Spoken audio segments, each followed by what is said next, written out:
Boa noite, pessoal. Salve, salve. Estamos mais uma vez aqui com o Cariri Podcast. Hoje, um convidado muito ilustre, nosso amigo, Dr. J. Júnior, né?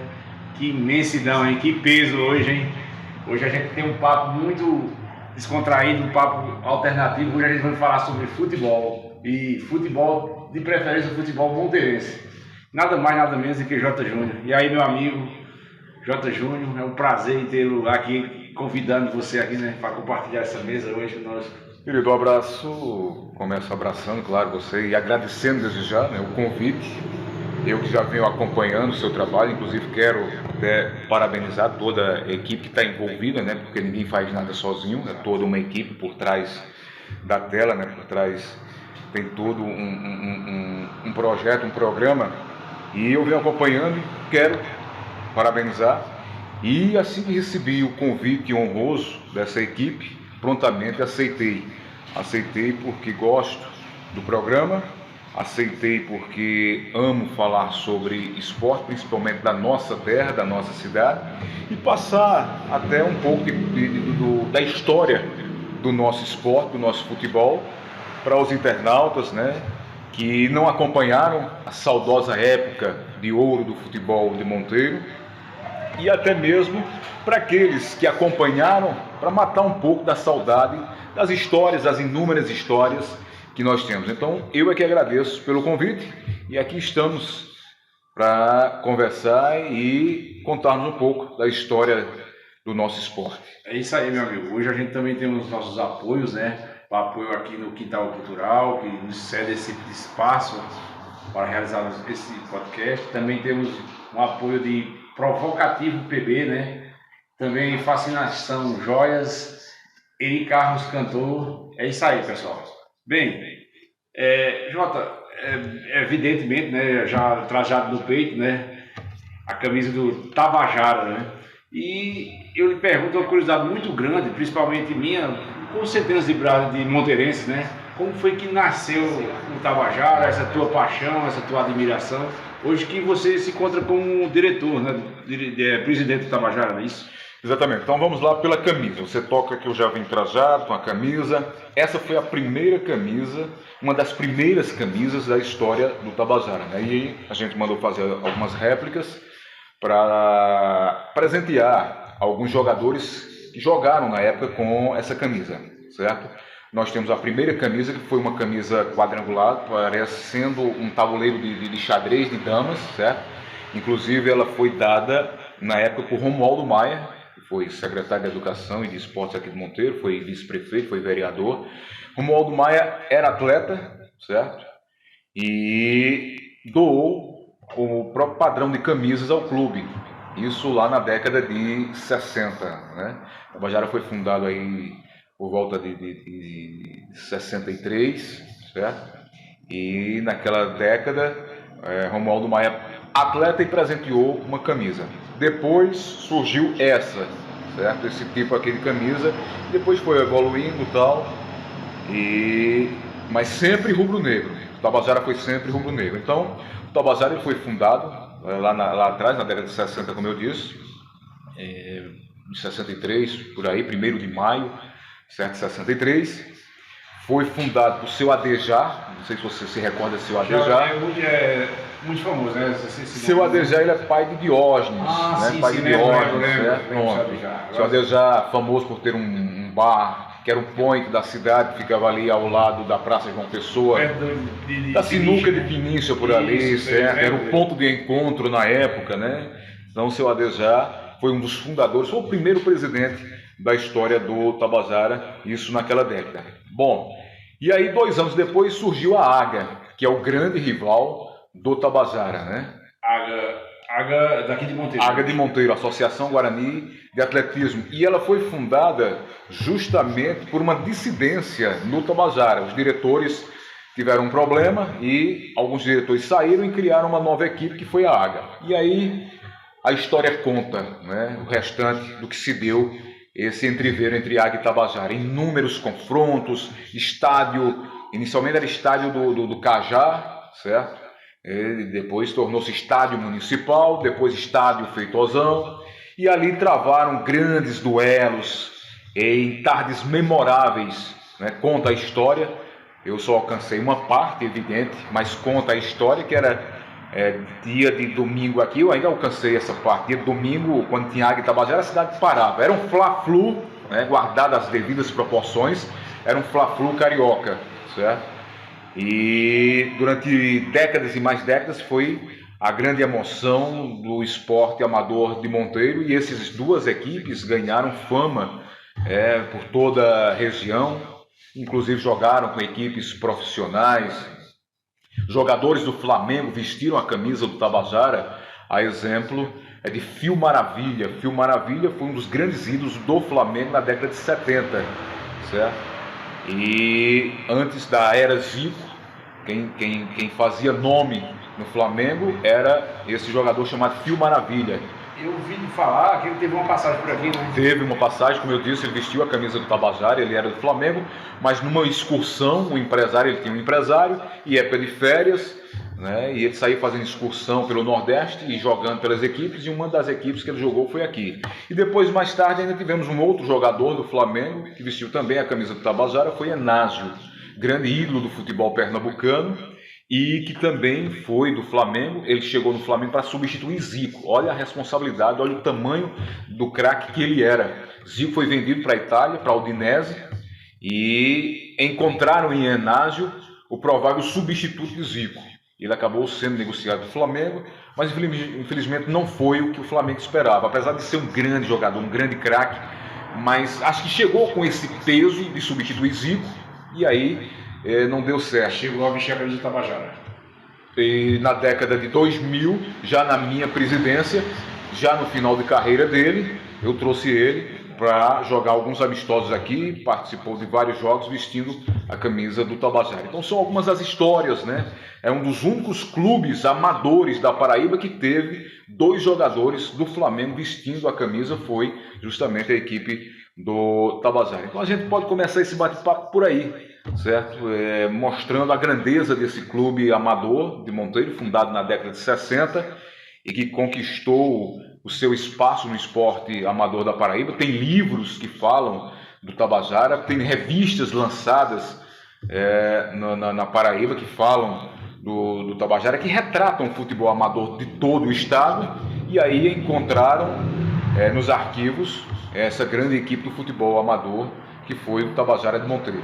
O Tabajara ele sobreviveu aqui em Monteiro durante umas 3 décadas? Exatamente, e até hoje nós temos o Tabajara, né? Estamos parados no momento porque estamos com o estádio da cidade fechado há cerca de 3 anos para a reforma.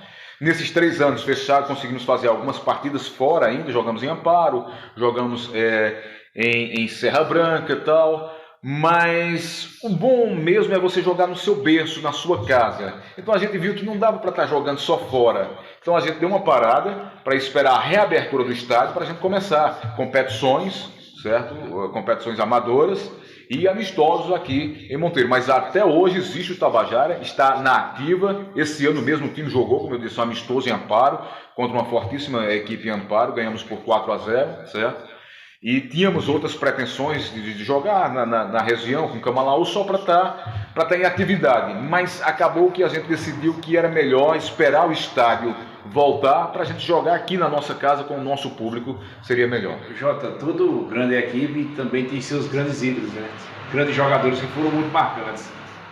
Você se lembra de algum você presenciou, ou também assim, qual foi o grande ídolo, tanto que você presenciou, como o maior ídolo da história do Tabajara? Não dá para a gente apontar um único atleta e dizer esse foi o maior ídolo, porque em cada década nós tivemos os craques daquele momento, os ídolos naquele momento, né?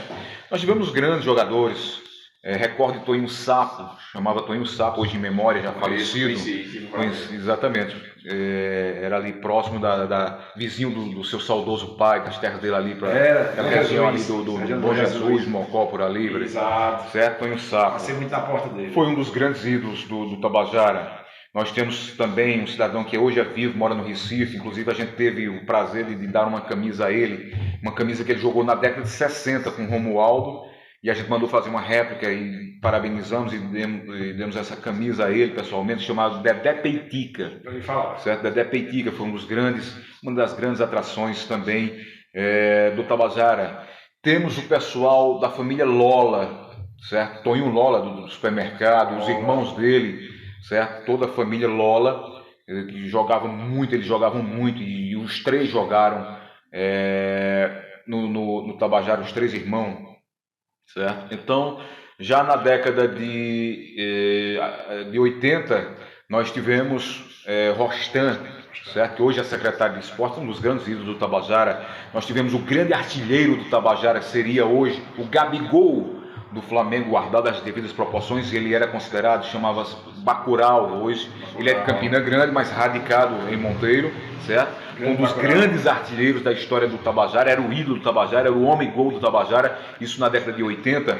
E foi dos pés dele que nasceu o gol da vitória, um dos mais comentados títulos que o Tabajara tem, que chamava-se a Copa Borborema. Essa Copa Borborema, ela era organizada pelo jornal Diário da Borborema. Era um jornal que tinha em Campina Grande, que organizava essa competição amadora.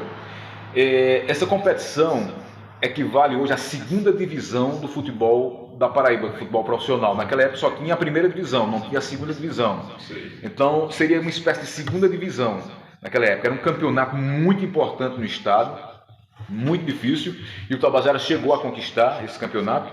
A decisão era em Campina Grande. Copa da Borborema. Copa Borborema, que era em uma homenagem ao jornal Diário da Borborema. Isso. Certo? Então a decisão foi em Campina Grande, Tabajara e Renascença de Campina Grande. O jogo foi no campo do Campinense, certo? No antigo Plínio Lemos, hoje não existe mais esse estádio. Era o campo do Campinense. Era gramado? Plínio Lemos, gramado, sim. Era o campo do Campinense, né? O Campinense jogava nele as partidas profissionais. O campo era de terra aqui? Aqui o campo era de terra, mas naquela época era uma atração ter um campo gramado. Não tinha gramado em canto nenhum, Monteiro, Sumé, enfim, canto nenhum. O único lugar era Campina, João Pessoa e Patos, certo? Eram os únicos locais que tinham campos gramados. Então a decisão era sempre em Campina Grande, certo? Com cobertura do jornal, cobertura de emissoras de rádio, de televisão. Assim, eu acredito que essa equipe de Monteiro, Tabajara, jogava muita bola mesmo. Jogava muita bola. Porque a gente, assim, o campo aqui era de terra, né? E exatamente. O cara ganhar um campeonato no campo gramado, essa adaptação. Olha, para você ter uma ideia, quanto era a força do futebol amador do Tabajara, ele hoje, se pegasse aquela equipe e colocasse hoje, com certeza era um time profissional e era um time para bater de frente com o Campinense, com o Botafogo, tranquilamente. Para você ter uma ideia, o Botafogo de João Pessoa venceu o Flamengo do Rio de Janeiro, o Flamengo de Zico, pelo Campeonato Brasileiro na década de 80. Até hoje esse título é comemorado, até hoje essa data, toda vez que chega essa data, se não me engano, foi no mês de dezembro, se não me engano. Toda vez que chega essa data, o pessoal do Botafogo comemora, eles chamam os jogadores daquela época para um almoço, para um jantar. Tamanha foi a façanha de uma equipe na década de 80, uma equipe da Paraíba, vencer o Flamengo de Zico, campeão do mundo, em pleno Maracanã. O jogo foi 2-1 para o Botafogo de João Pessoa. Isso quando o Botafogo chegou de volta, foram recebidos com festa, em carreata em João Pessoa. Mas o que eu quero chegar é o seguinte: com 15 dias que o Botafogo de João Pessoa venceu o Flamengo do Rio de Janeiro, eles vieram jogar aqui em Monteiro contra o Tabajara em um jogo amistoso. E também venceram. Mas para vencer o Tabajara de Monteiro, eles tiveram que se desdobrar. Venceram também por 2-0. Quando todo mundo achava que ia ser uma pisa, um 10-0, tem que vencer o Flamengo, jogar com o Tabajara de Monteiro. Eu só conto de 5 para lá. Cara, foi 2-0. Com muita dificuldade. Então, para você ver o tamanho da força do Tabajara naquela época. Enfrentava grandes equipes como o poderoso Botafogo de João Pessoa, que havia vencido o Flamengo do Rio de Janeiro e veio para Monteiro e sofreu para vencer o Tabajara. Então, foram partidas memoráveis, histórias memoráveis, estádio completamente lotado, que não cabia ninguém. E isso fez e faz parte da história do esporte de Monteiro. Jota, é verdade que Flávio José jogou também futebol? Flávio José jogou mais na Águia, certo? A passagem de Flávio José cantor, bom jogador, lateral esquerdo, mas a passagem dele foi mais no adversário do Tabajara do que no próprio Tabajara. Então Flávio era mais da Águia. Flávio era da Águia.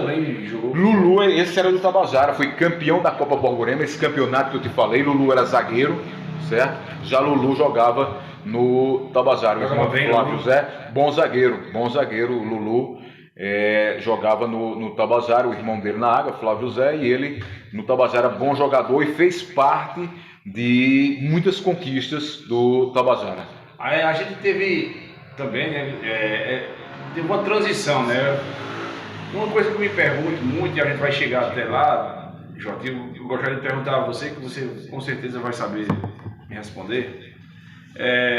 Monteiro teve, logo após o Tabajara, teve só Cremo, né? Que foi um clube profissional.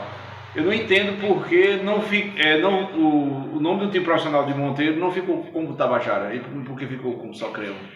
Porque é o seguinte, na época nós tínhamos essa rivalidade, Tabajara e Águia. Se colocasse o nome do Tabajara, o pessoal da Águia ficaria contra, certo? Torceria contra. Se colocasse o nome da Águia, o pessoal do Tabajara torceria contra. Então foi chamado à mesa, à época, e vamos encontrar aqui uma solução. E a solução foi encontrar um nome neutro para que agregasse toda a cidade. E aí encontrou-se Socremo, Sociedade Cultural Recreativa de Monteiro, que nada mais é do que o Clube Municipal. A gente chama Clube Municipal, mas na verdade ali era Socremo, certo? Era uma sociedade. Só que ele não tinha o departamento de futebol, ele tinha só o departamento social e cultural, que era o Clube Municipal. E aí foi criado, dentro dessa Socremo, que era o Clube Municipal, foi criado o departamento de futebol. Então, foi o que aconteceu, certo?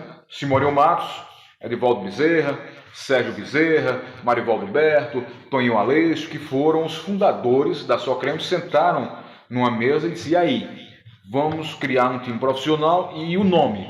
Uns diziam, vamos botar o nome do Tabajara, outros o nome da Águia. E aí, vamos fazer um jogo amistoso, quem ganhar, leva. Vamos fazer um campeonato, quem ganhar, leva. E aí depois, como eu falei, e se ganhar o Tabajara, a turma da Águia vai para o campo torcer contra. Tem aquela rivalidade. E se a Águia ganhar, a turma do Tabajara vai torcer contra. Então vamos aqui criar um nome independente, certo? Que agregue toda a cidade. Daí nasceu a Socremo e foi o que aconteceu. Virou a febre, uma paixão na cidade e até mesmo na região do Cariri, o primeiro time profissional na região do Cariri. Depois tivemos o Ouro Velho, que passou 2 ou 3 anos também, foi criado o Ouro Velho, chegou até a primeira divisão ainda do futebol paraibano, e por isso nasceu essa ideia de Socremo, para nem agradar só os torcedores do Tabajara, nem agradar os torcedores da Águia. E aí surgiu o J. Júnior. Aí vem o seguinte... a Rádio Santa Maria não transmitia os jogos, certo? Não tinha equipe de esportes, mas como foi fundada a Socremo, nasceu a necessidade da rádio da cidade, a única rádio naquele momento, não só da cidade, como de toda a região. Não tinha rádio em Sumé, não tinha rádio em Serra Branca, não tinha rádio em Sertânia, era a única da região. E Simões Matos, saudoso Simões Matos, desportista, amante do esporte amador, inclusive foi o criador da Liga Monteirense de Futebol, o primeiro presidente da Liga de Monteiro foi Simões Matos, foi também dirigente do Tabajara. Então era um apaixonado por esporte, diretor da rádio, nasce um time profissional na cidade e a rádio não transmite, e aí nasceu dele a ideia de fazer uma equipe de esportes na rádio para acompanhar o time. J. Júnior era até então um apaixonado por futebol, mas não tinha nada a ver com rádio. Simorião me convida para ajudar ele no programa. Ele já radialista, e me convida para ser o redator. Eu levaria as notícias, eu era muito atenado com esporte e tal. E naquela época a gente pegava as notícias não tinha internet. E a gente pegava notícia no rádio, eu escutava muito rádio, as outras rádios, Rádio Globo, Rádio Sociedade da Bahia, Verdes Mares do Ceará, Rádio Clube do Recife. A gente escutava muito as transmissões de Tabajara de João Pessoa, Rádio Tabajara de João Pessoa. E aí a gente escutava muito rádio e pegava as notícias, né? E Simorião sabia que eu era muito atenado com isso e me convida para levar para ele os resultados dos jogos, né? E também as informações do futebol aqui da cidade.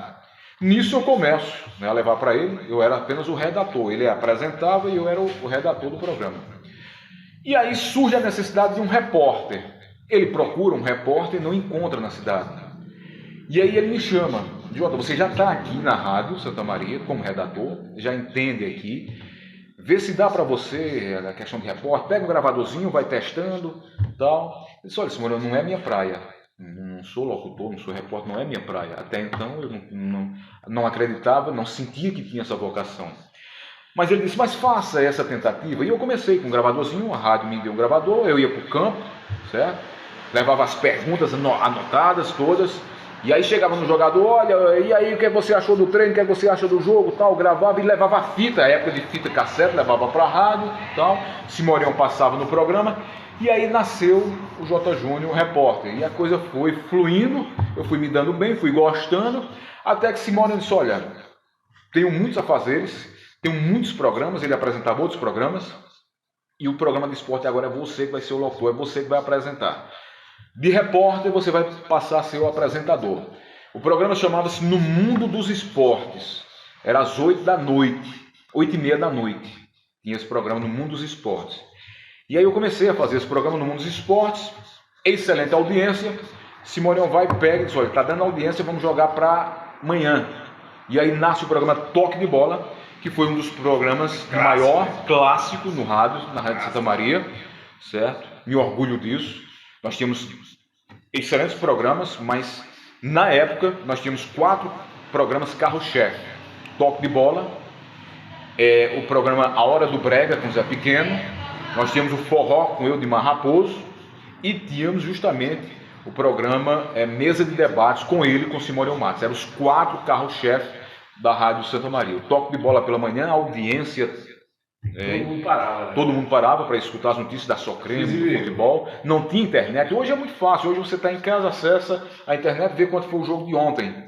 Mas antigamente o cara tinha que estar no pé do rádio. Então o pessoal não acompanhava o jogo da noite porque adormeceu, porque não podia, não acompanhou a rodada do Campeonato Brasileiro. O que é que fazia? Logo cedo ligava o programa de J. Júnior para saber quanto foi o jogo do Flamengo, do Vasco, do Fluminense. A gente dava a rodada, a gente dava a tabela do Campeonato Pernambucano. E a fonte de vocês era tudo de rádio? A fonte era toda de rádio.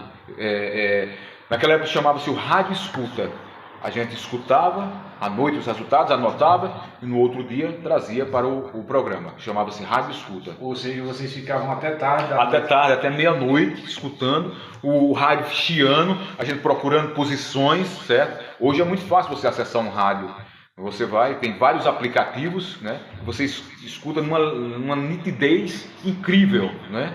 Mas na época era o famoso motorrádio, que a gente ficava, ele chiava, perdia o contato, você ia para a calçada para ver se lá pegava melhor, sem interferência, levantava a antena, aí ele pegava melhor e você colhia os resultados, enfim. Mas era uma paixão e tudo tem seu momento, certo? E era dessa forma que a gente fazia a rádio. E você também foi repórter de campo, né? E aí começou as transmissões esportivas, certo? Não tínhamos narrador em Monteiro, Simorião trouxe um narrador de Campina Grande, da Rádio Caturité. Eu era o repórter de campo, né? Eu era quem entrevistava os jogadores e os lances, e tinha um comentarista que era ele próprio, Simorião Matos. E essa era a nossa equipe. Também tinha um amigo nosso chamado Juca Sá, que também fazia reportagem comigo lá embaixo no campo.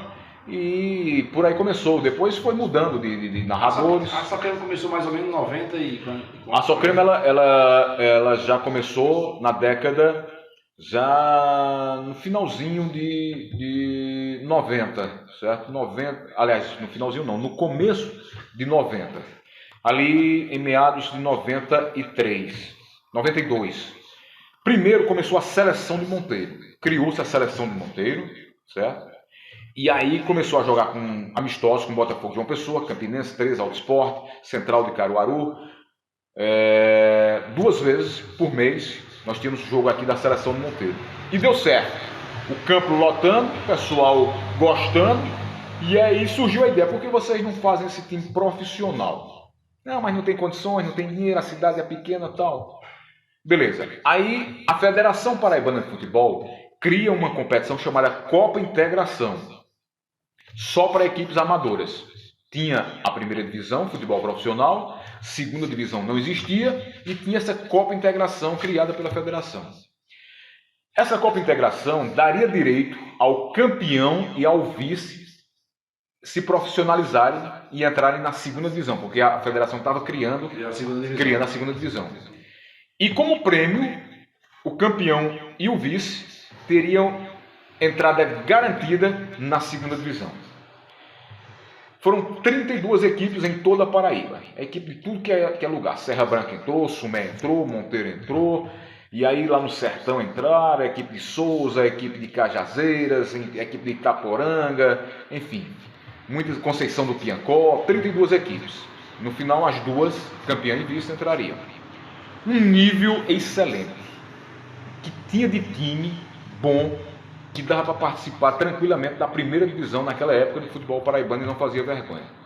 No final, o campeão foi Atlético de Cajazeiras e o vice Souza.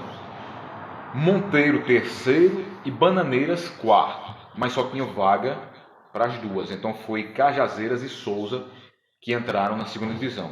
Porém, o nível foi tão bom e a federação gostou tanto que terminou abrindo mais duas vagas. Olha, nós tínhamos prometido que só o campeão e o vice entraria. Mas Bananeiras e Monteiro se destacaram tanto que, se vocês quiserem, a gente coloca vocês na segunda divisão. E aí não poderia perder uma oportunidade dessa. Com certeza. Isso foi em 1991. E aí, em 92, começou a segunda divisão, certo? Então, seleção do Monteiro foi chamada para entrar na segunda divisão e ser profissional. Mas não podia entrar com esse nome de seleção, não existe time profissional com nome de seleção.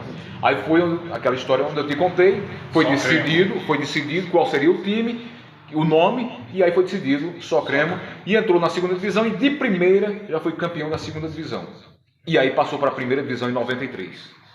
Tinha ainda muitos atletas de Monteiro na época? Na época, na segunda divisão, muitos atletas de Monteiro. A base era totalmente de Monteiro. Foi trazido apenas, acho que uns 4 jogadores de fora em 92.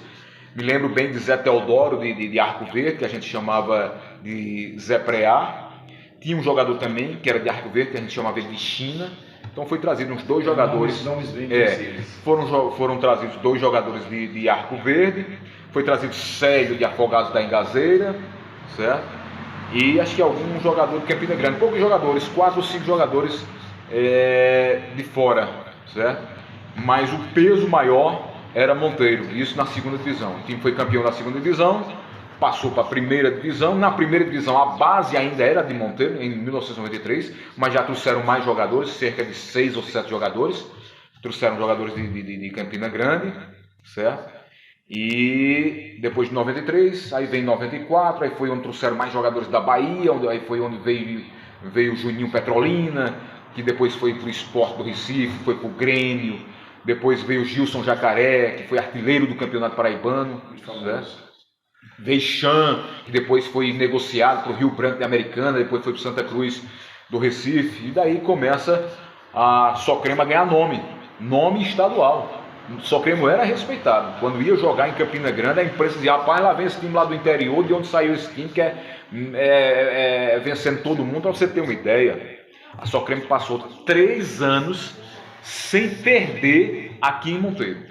3 anos invicto no estádio Feitosão. Não perdia para ninguém. Podia vir em Botafogo de João Pessoa, Alto Sport, 13 Campinense. Em Monteiro, 3 anos sem conhecer uma única derrota. Para você ver a força que tinha Monteiro, a força da torcida. E assim, Jota, o time, como foi o início assim, que ele foi formado? O time foi formado com atletas monteirenses, treinador também de aqui de Monteiro, os primeiros treinadores. Os primeiros treinadores começou de Rostan, que era o treinador da seleção de Monteiro, certo? Na segunda divisão ainda começou Rostan, depois houve alguns problemas e ele terminou saindo, e aí veio um treinador de Campina Grande chamado Deca, que tinha sido jogador do Botafogo de João Pessoa. Inclusive naquela vitória do Botafogo de João Pessoa contra o Flamengo, esse Deca jogou, ele era zagueiro do Botafogo de João Pessoa, depois encerrou a carreira, começou a ser treinador e veio para Monteiro. Também veio, antes do Deca, o Sabará. Sabará, ele é muito conhecido aqui em Monteiro, ele é de Campina Grande, mas ele ficou muito conhecido aqui porque na década de 70, mais precisamente em 75, Jorge Rafael de Menezes era o prefeito e criou um time aqui em Monteiro chamado Independente, certo? Era tipo a seleção. Tabajariaga deram uma parada, e para o futebol amador não ficar parado, ele formou um time muito bom também, esse time chamado Independente, era tipo a seleção da cidade. E ele trouxe esse treinador chamado Sabará, lá de Campina Grande. Já treinou o Campinense também. E ele trouxe esse treinador. E depois, quando a Socremo foi profissional, como ele tinha muita fama em Monteiro, aí trouxeram também esse Sabará depois do Rostan. O primeiro bem foi Rostan. Exatamente. Primeiro começou com o Rostan, que era o treinador da seleção de Monteiro, foi campeão da Copa Integração, certo? E depois virou Socremo, e depois veio Sabará, depois veio Deca, e aí depois vieram infinidade de treinadores. Eu tenho uma lembrança ainda de Socremo. Eu ainda tenho uma lembrança, Jota, desde a época de seleção de Monteiro. Exatamente. Acho que em 91. 91. Jogava com a camisa azul, né? Exatamente. Que eu ainda me lembro de alguns atletas que era Pedrinho, Alfredo, Bolachinha, Teminha, você falou Bacurau. Exatamente. Me lembro de um que me chamava a atenção, era dois que me chamavam a atenção pelos nomes, né? Abidas era de Sumé, mas jogava aqui também. Tinha um Chibata, né? Chibata era de Boa Vista. E que também jogava aqui. Chibata hoje também Chibata é falecido, mas era um excelente jogador, o Chibata. Eu ainda tenho essa lembrança e me lembro, Jota, me corrija-me se eu estiver errado, na época eu era criança, assim, pouco menos, até uns 10 anos de idade, teve um jogo de 13 e seleção de Monteiro, que o campo era de terra. Não sei se você estava presente desse jogo, se você se lembra desse jogo. Sim. Que eu acredito que o 13 reclamou até. Exatamente. Acho que eles não sabiam que o campo era de terra. Exatamente. E me lembro que o Dr. Chico, né, que era o prefeito da época, disse assim, nunca mais vocês vão jogar na terra. Exatamente. Foi isso mesmo, né? Foi isso mesmo. Inclusive o saudoso Dr. Chico foi realmente ele, quem na gestão dele, que gramou o estádio. Até porque não só por conta desse jogo, mas como o time virou profissional, a federação abriu espaço, olha, estamos convidando vocês, agora tem que ajeitar o estádio. E aí foi levado isso para o Dr. Chico, Simorion na época era vereador, esportista, gerente da rádio, levou, olha, Chico, fomos convidados, não sei se você está sabendo, fomos convidados para entrar na segunda divisão, mas temos um problema, estádio tem que ser gramado. E aí o Dr. Chico viabilizou. A empresa que gramou o estádio aqui era a mesma empresa na época que cuidava do gramado do Amigão, hoje não é mais, é uma outra empresa, mas na época era a Gramados Limitada, que pertencia a Adalberto Alves, que inclusive é radialista, jornalista lá em Campina Grande. E lembro bem que a Adalberto Alves foi contratado, a empresa Gramados Limitada, e foi quem gramou o estádio de Monteiro. E enquanto Monteiro não tinha o estádio gramado, a gente jogava em Sumé. Dr. Neto, que era o prefeito de Sumé, em um acordo com o prefeito Dr. Chico, eles eram muito amigos, médicos, né, inclusive, e Dr. Chico pediu a ele para ceder o estádio lá em Sumé, e o time de Monteiro, a seleção de Monteiro, enquanto o estádio não estava pronto aqui, enquanto não ficava pronto aqui, a Socremo ainda deu algumas partidas lá na cidade de Sumé. Essa parte aí eu me lembro bastante, né? Teve até o jogo inaugural do gramado, né? Eu assisti aquele jogo inaugural do gramado, aquele foi muito bacana, foi uma sensação imensa para os monteirenses ver pela primeira vez o campo gramado, né? E eu tive presente, acho que eu tinha uns 10 anos de idade por aí em média, 9 a 10 anos, e eu tinha uma admiração profunda, totalmente contrária, né? Muita gente admirava os jogadores, eu admirava a parte de imprensa, porque eu sempre tive essa afeição com jornalismo, né? Você, por exemplo, eu via você sempre dentro de campo, né? Sempre com fone de ouvido. Aí eu olhava assim, poxa, eu tenho vontade de ser aquele cara ali, né? Que o seu contato com os jogadores era imenso. Isso. Seu contato com os imenso. E me lembro também que os comentários de Simorion Matos, quando meu pai estava assistindo o jogo, aí vinha no raio, um comentário Simorion Matos, aí todo mundo parava para ouvir. Exatamente. Parava para ouvir os comentários, que eram realmente até ele falava de uma forma muito emocionante e chamava a atenção.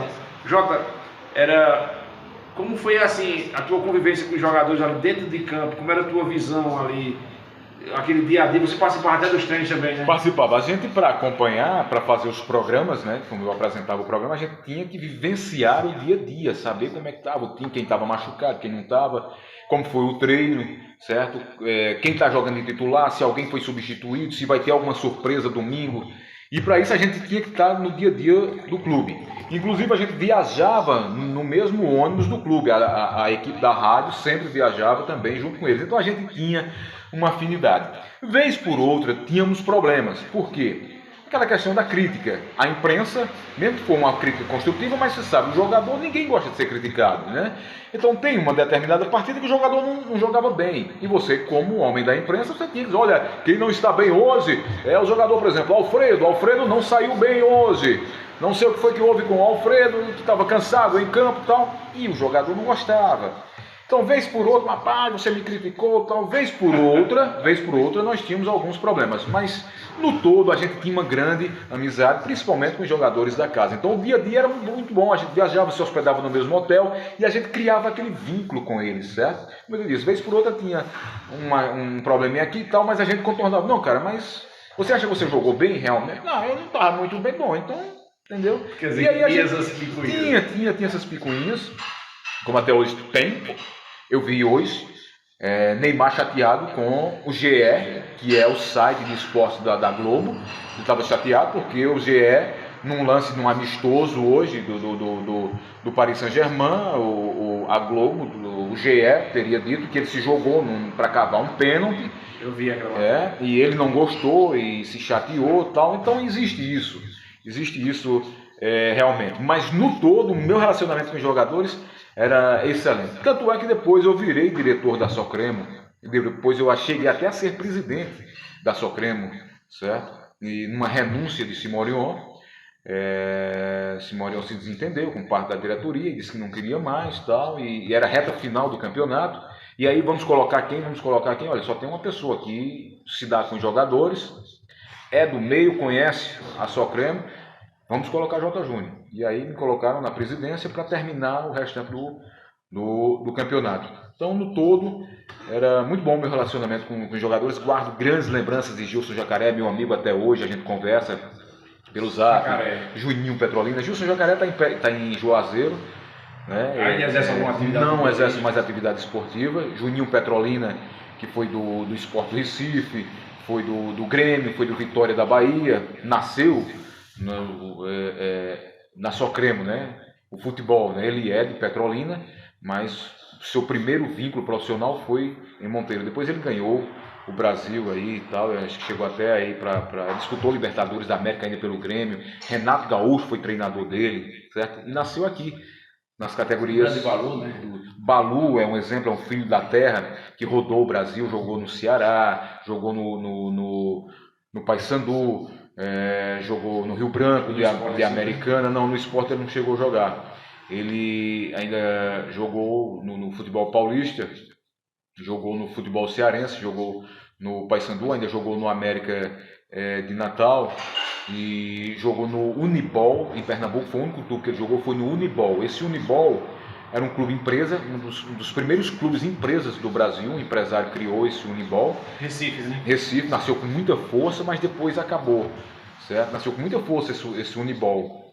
Tinha categoria de base, centro de treinamento, nasceu para bater de frente com os grandes do Recife, mas durou 4 ou 5 anos, não sei o que foi que houve, não sei se o empresário perdeu o interesse, e o Balu foi contratado pelo Unibol. Então o Balu jogou com grandes treinadores, com grandes jogadores, jogou com Marcelinho Paraíba, lá no Rio Branco de Americana. Foi destaque, elogiado pela Band na época, Luciano do Vale elogiava muito Balu nas transmissões. Qual foi a melhor formação de Socremo que você viu, assim? Melhor formação? Olha, nós tivemos várias, é difícil te dizer porque nós tivemos várias.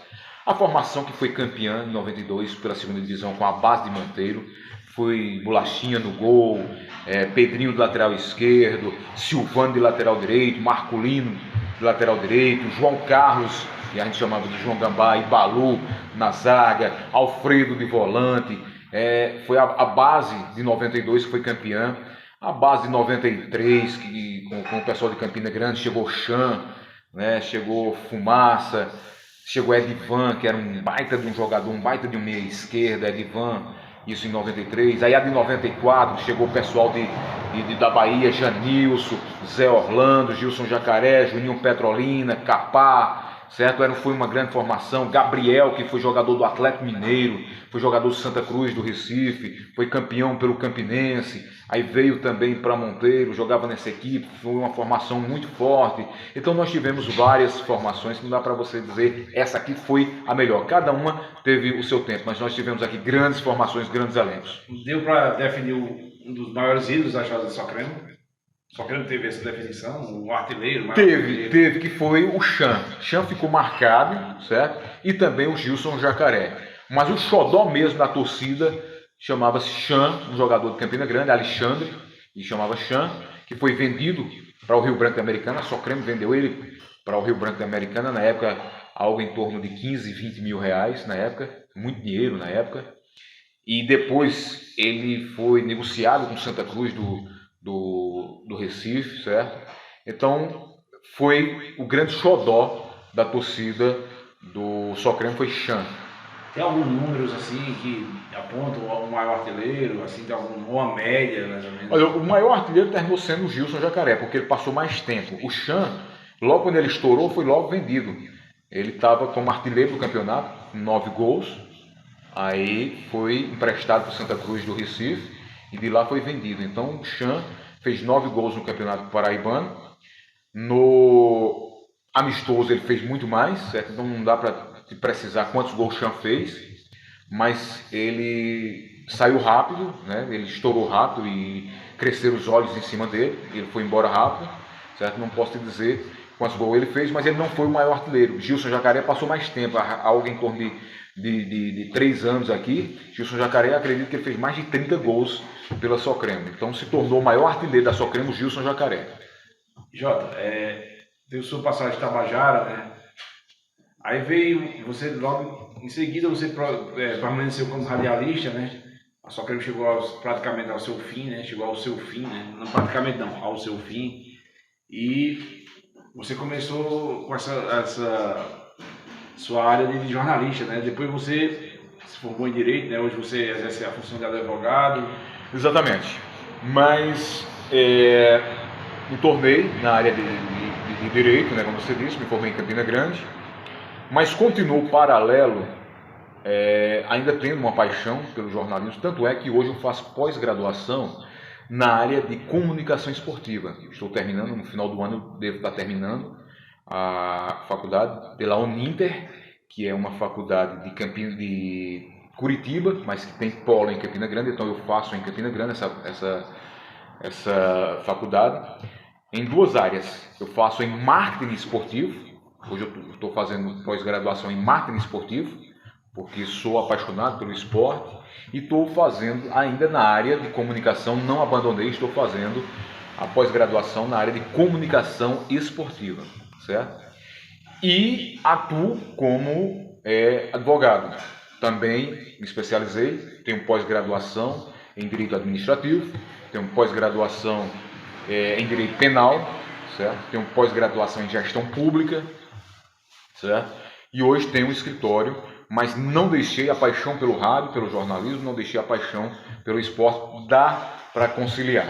Essa sua abrangência também abrange a parte esportiva, né? Futebol, também. Abrange sim. Inclusive eu fiz curso na área de Direito, eu fiz curso de Direito Esportivo, não é pós-graduação, é curso de Direito Esportivo na Universidade do Futebol. Existe uma universidade chamada Universidade do Futebol, certo?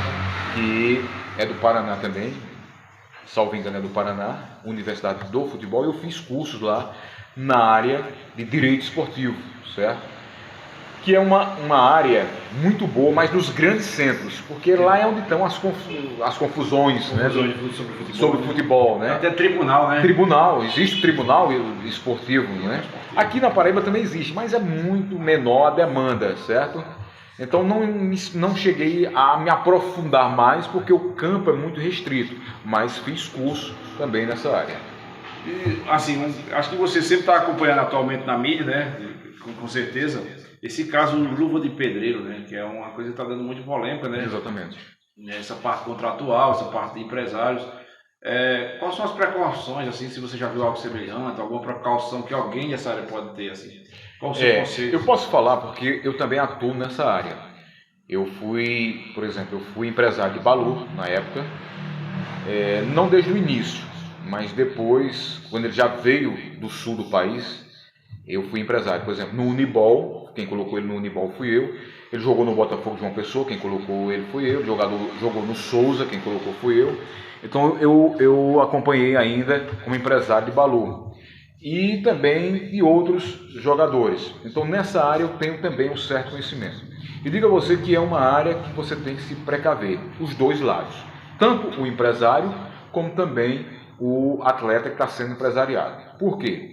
Porque existem problemas dos dois lados. Às vezes, o atleta, você é o empresário dele, certo?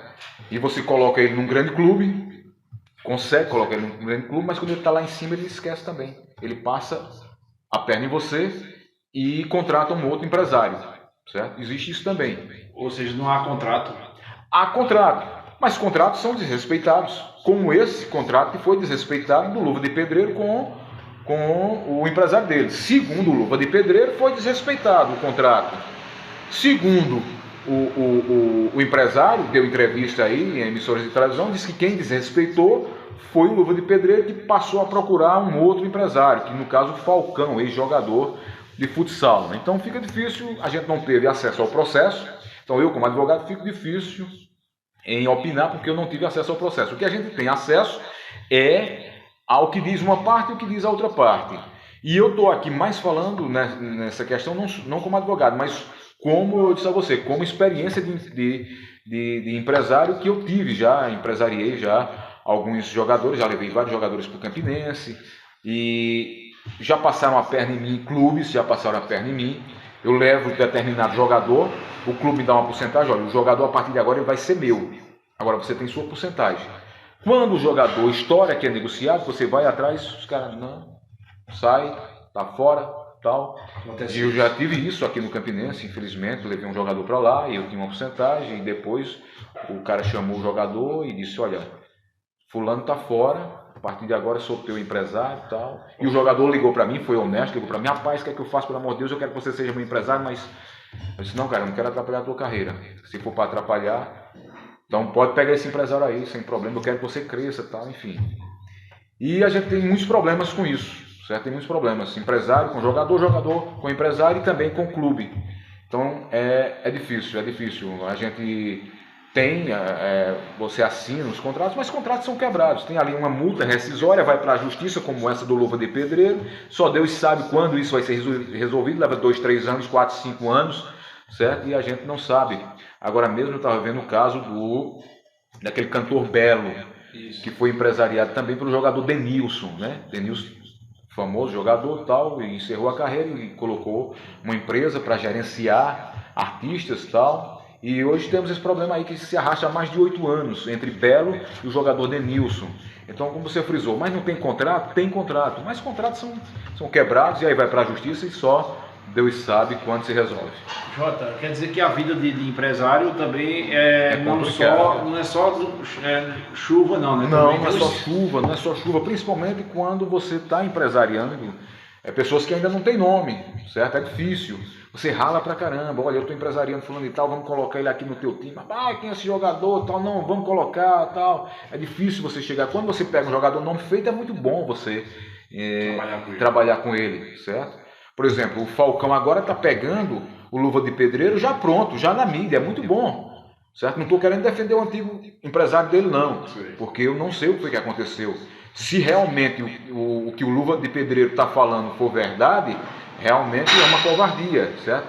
Então eu não quero defender o empresário não, mas quando o Luva de Pedreiro estava lá gravando os vídeos, quem estava com ele era esse empresário. Agora é muito bom o Falcão ou outra empresa vir e pegar. Então existe isso no meio empresarial, certo? Quer seja do futebol ou artístico, não interessa, é muito complicado. E hoje existe o seguinte, hoje está muito restrito. Pensando nisso, a FIFA enxugou muito isso. Por exemplo, não é qualquer empresário hoje que pode vender um jogador para o Barcelona. Se você não tiver acesso, se você não for inscrito na FIFA como empresário, você não tem autorização para negociar jogador. Tem essa modalidade hoje tem, porque todo mundo era empresário.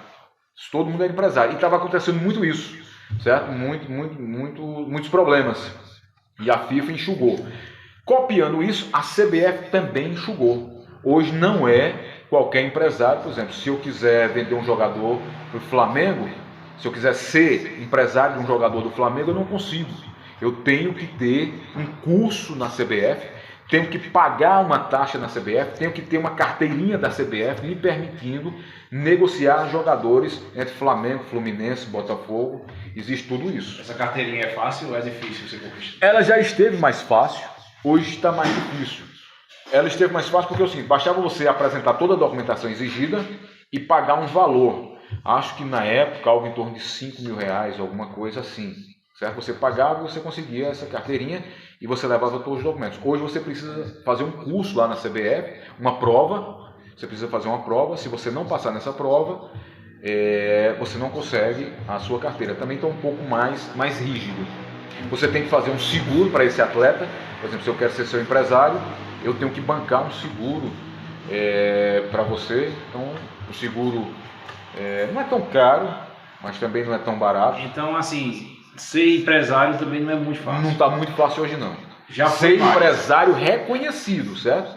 Ser empresário na lei, certo? Como manda a CBF, como manda o regimento da CBF, não está tão fácil, não. Tem empresários que podem prejudicar jogador também? Tem sim. Já teve empresários, por exemplo. Eu conheci empresários que o jogador do Campina Grande, na época, na década de 80, se destacou. E aí veio o Vasco querendo comprar ele. E o empresário disse, não, ele não vai. Aliás, vai para o X. Colocou os olhos grandes, colocou o preço do jogador 10 vezes do que valia, na verdade.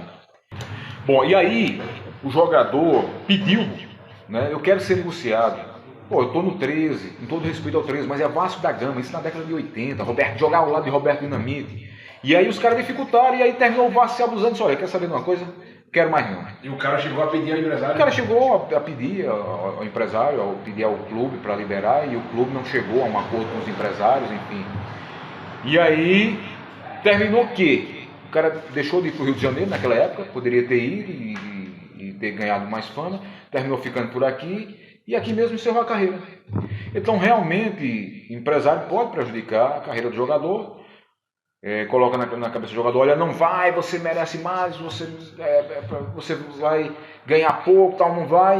O cara perde aquela oportunidade, não surge outra, porque a oportunidade não é toda hora, não é todo momento, e aí o cara fica prejudicado. Com a Pelé, os jogadores ficaram mais livres, assim, se livraram ficaram bem mais livres, né, com a história que ninguém é mais dono do passe, né? Você joga no Flamengo hoje, mas você não está preso ao Flamengo.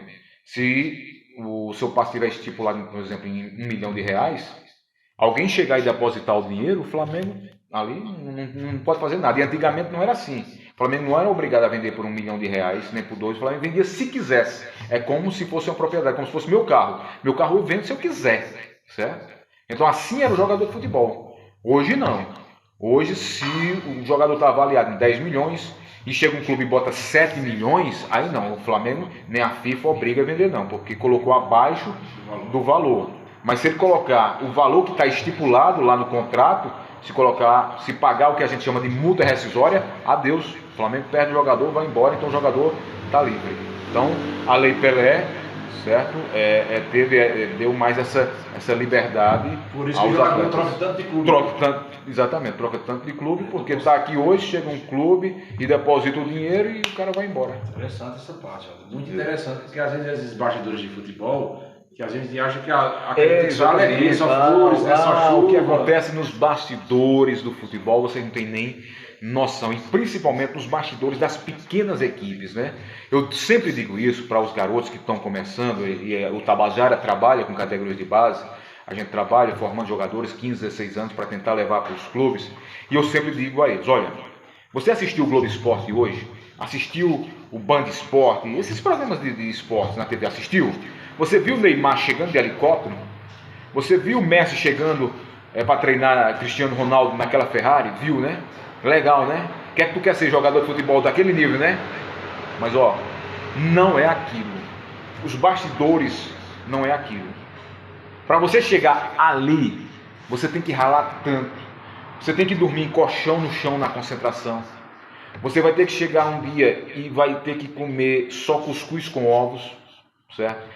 Nos bastidores do futebol, para você chegar ali, aquele nível, é por isso que muitos desistem no primeiro caminho, porque eles têm a noção de que o futebol é aquilo, é fama, glamour, dinheiro, mulheres, sucesso, e não é.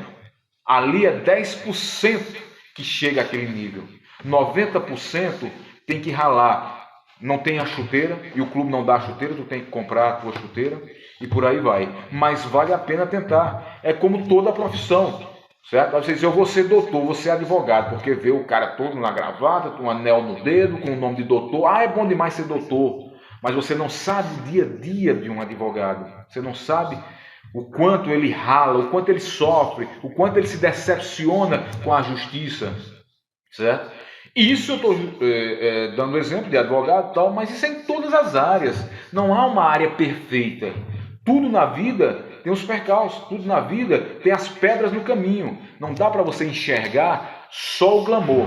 E isso eu digo muito aos jogadores, aos garotos que pensam, que assistem televisão, que vê na internet, na net, como eles chamam, né? De que o futebol é um glamour, o futebol é você entrar em campo bonito, Maracanã lotado, não é, você tem que jogar no chão, no terrão.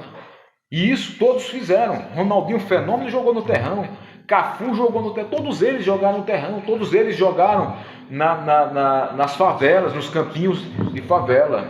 Certo? Garotos comuns. Garotos comuns. Mas o garoto, ele pensa que ele já quer começar jogando no gramado, jogar nesse campo, que campo ruim, você não domina a bola, cara. É começo, tem que se esforçar. Jota, nosso papo já está quase encolhendo, né? Maravilhoso. Tô falando assim, dá uma viagem imensa em mim, assim, imaginação e descobertas, né? Principalmente, né? O futebol ele deixou muito para vocês. Ele deixou muitas alegrias, deixou muita frustração. Deixou, claro. Deixou mágoas. Deixou. Como tudo na vida, nem tudo é flores, como tudo na vida, certo? E deixou. Muitas alegrias, porque eu praticamente nasci no futebol. Meu pai foi durante muitos anos, mais de 20 anos, comandante do Tabajara, presidente do Tabajara.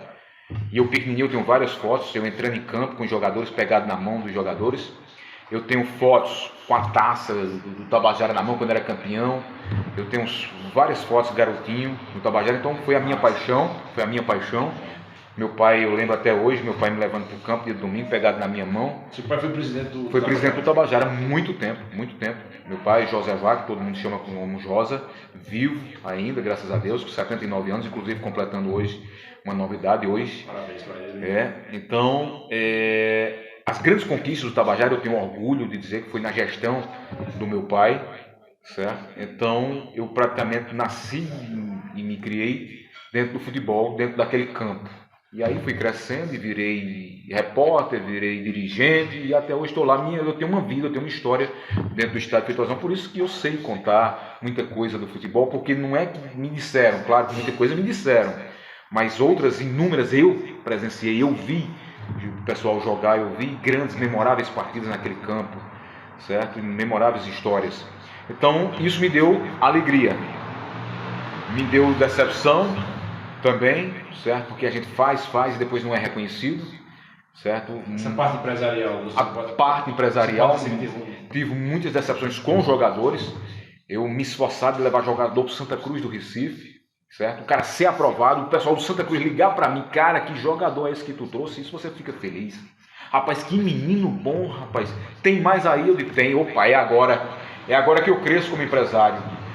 1 mês, 2 meses, o garoto abandona e vai beber, não quer nada com isso. O cara me liga, poxa rapaz, aquele teu jogador, rapaz, como é que faz um negócio desse comigo, tal, confiei em você, você trouxe, eu pensando que o cara tem futebol, mas eu pensando que era uma personalidade, deixei de colocar outro jogador no lugar dele, isso me magoa. E isso não foi só uma vez. Eu levei jogador para Santa Cruz, que foi aprovado, que abandonou, decepcionou. Levei jogador para o Porto de Caruaru, que o cara liga, rapaz, que jogador é esse e tal. O jogador passou 1 ano lá e depois abandonou e criou problema. O cara ligou para mim, rapaz, esse teu jogador está criando problema demais, isso magoa. Eu levei um goleiro para o Sport do Recife, cara é excelente, o cara ligou para mim, rapaz, esse goleiro aqui não vai dar 3 anos, esse goleiro aqui tá no profissional. De repente ele liga para mim, cadê o teu goleiro? Eu digo, cadê meu goleiro? Ele tá aí.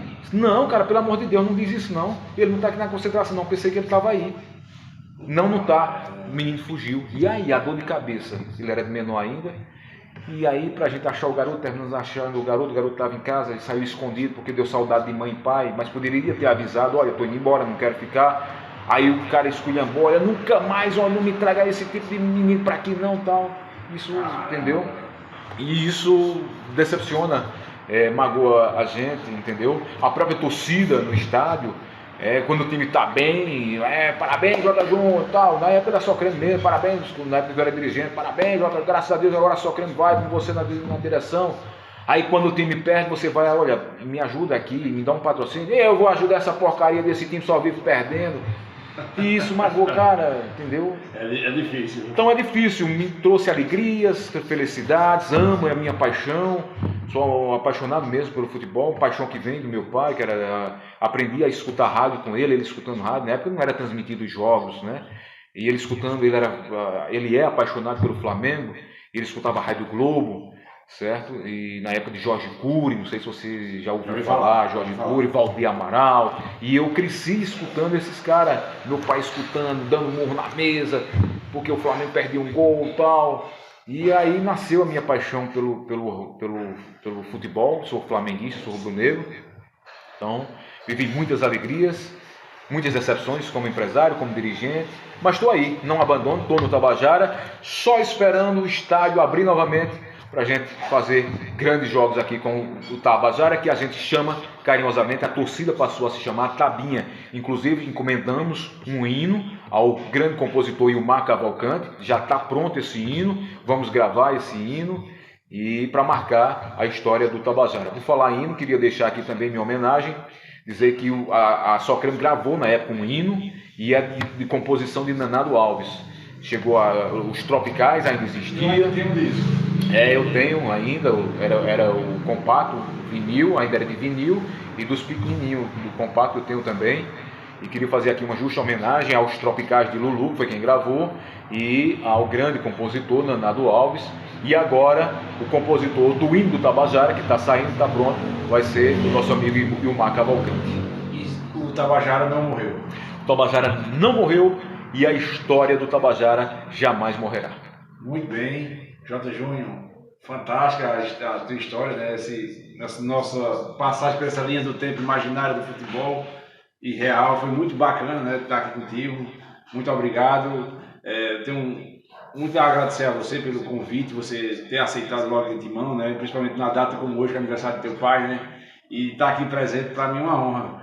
Se você tiver mais algum ponto a colocar, alguma coisa que a gente não esclareceu aqui, você pode ficar à vontade nesse momento. Não, apenas voltando, né, a agradecer o convite, eu é que agradeço, eu adoro falar da história do futebol do Monteiro para a nova geração, alguém que está assistindo, às vezes eu vou para a rádio, o pessoal me convida também para os debates para falar sobre futebol, e eu acho bom, porque para passar para a nova geração, caramba, teve time profissional em Monteiro, tem garoto que não sabe, tem garoto que não sabe, que não vivenciou, não acompanhou o Socremo. Rapaz, já teve time profissional em Monteiro, rapaz, já teve jogador do Flamengo que vestiu a camisa de um time aqui de Monteiro, tem gente que não sabe disso. Então a história não pode morrer, e como é que ela não morre? Você contando de geração para geração. Então eu agradeço o espaço e dizer que sempre estou à disposição, sempre estarei à disposição para a gente conversar sobre os assuntos de Monteiro, quer seja jurídico, esportivo, naquilo que for pertinente, naquilo que eu entender. Estou aqui para a gente conversar nesse bate-papo gostoso, informal. Gostei muito da forma do programa, bem informal. Dizer a vocês que estão de parabéns a toda a produção, certo? E que continue abrindo espaço para o esporte, para a cultura, para a política, seja o que for, continuem abrindo espaço para que a gente debata os assuntos de nossa cidade. Jota, muito obrigado. O programa está aberto para vocês, principalmente quando tiver o hino já está pronto, né? Fizer o relançamento. Exatamente, quando a gente gravar, e vou trazer aqui para vocês passarem aí para com certeza, está aberto de novo, e tem outros temas também jurídicos, que é a área. Exatamente, estamos na área, estamos e a gente, futuramente, a gente pretende retornar ao nosso papo. Com certeza. Tá ok, pessoal? Só me aviso quando for na área jurídica, porque aí eu venho de terno e gravata, né? Não dá pra vir falar da área jurídica. Não, hoje né? você veio, show. A caráter. Não, o figurino seu tá fantástico. A caráter. Né? Jota, obrigado. Pessoal, aguardem, logo mais esse vídeo está na íntegra, viu? Valeu, tudo de bom pra vocês.